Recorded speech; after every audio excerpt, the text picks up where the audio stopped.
Joining us to discuss the Trump trial proceedings is Gregory Germain. He's a law professor at Syracuse University. Gregory, thanks very much for joining us. Now, as we heard, New York prosecutors claim Trump deceived banks, insurers and others by largely overvaluing his assets and exaggerating his net worth. What are some of the ways in which they say he did this? Well, he issued financial statements showing, that he claimed showed that he was much wealthier than he really is. But in order to constitute fraud, normally someone has to believe the statements are true, rely on them, and be harmed by it. And the trial court said that those requirements for fraud are not applicable in this case under New York Executive Law 6312. All they basically have to do is show that he said something that wasn't true, not that anyone relied on it or that anyone was harmed on it. So there hasn't been any evidence that put on before the court that there has been reliance or harm of any kind to anybody else, which to me, I read the statute as allowing the Attorney General to enjoin actions that are going to be using false statements. But to actually recover money or allow the liquidation of the company, I think traditional fraud principles of reliance and causation are going to be necessary. And so I'm a little doubtful about the validity of the judge's already ruling that the company is going to be liquidated and their business license revoked on the basis of false statements that haven't been proven to have been relied upon.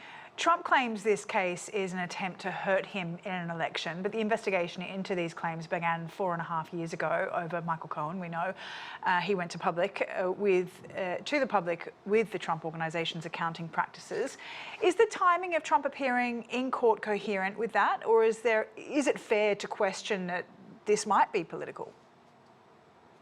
Well, I don't think anything these days lacks political influence, especially when it involves a former president of the United States. So there's always concern about the political ramifications of whatever's going on in court, and that I think is very unfortunate that we've gotten to the point in this country where legal proceedings and are becoming so political, and so I regret that very much. The court system is not supposed to be used in a political way in the United States, and that's always separated us from many other countries in the world where the justice system is a political apparatus, and it hasn't been in the United States. So that it is unfortunate that there's views, that this has that connotation to the public. Trump decided to show up voluntarily. He didn't have to show up, given this is a civil case. Will his presence in court give him extra clout, do you think? No, I think it's all a show. His showing up in court is really irrelevant to everything that's going to be going on in the trial. I think it's mostly a fundraising effort by Trump to show that he's angry at the ruling or something, but I don't think it'll have any implications in the outcome of the case. And the New York Attorney General is seeking a hefty fine and a ban on Trump from doing business in his home state. What do you think this could mean for the former president and his campaign funds?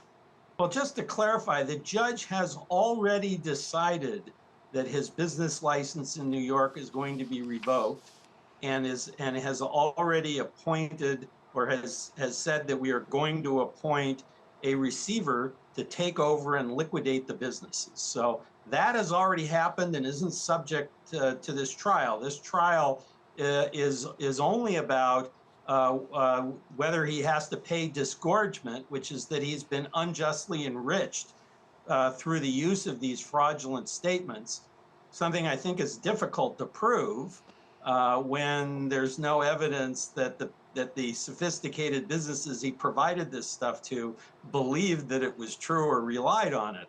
And then there's some criminal statutes that are being used by the Attorney General civilly that involve destruction of documents and other things. And the judge has denied summary judgment on those causes of action because there are questions of intent. So they have to prove that Donald Trump intended to violate the law, or questions of materiality, that it mattered.